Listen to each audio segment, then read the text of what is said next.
Let's look at in this module, building agile teams, or forming agile teams, or creating agile teams, whatever we call. Build agile teams.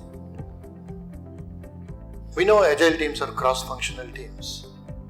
Cross-functional teams that should have all the skills needed to finish a feature end-to-end.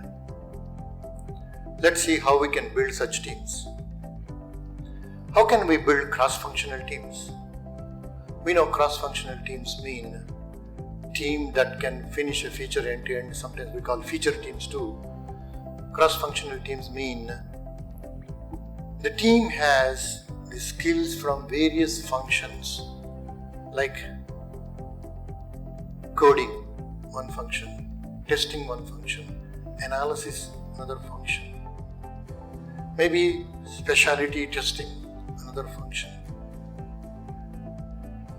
When we make teams in Agile, we break down these various functional silos, and from each of these functions we take individuals into the Agile teams. That's how we form cross-functional teams. Let's look at the need for us to break down these silos. As you see, the value to our customer is flowing across and through these silo skills. For example, architecture teams, technical and engineering teams, which code the system, testing teams, and quality assurance teams, and any other teams that you have in the organization as part of the flow of the work. The value to our customer is flowing through these silos of functions.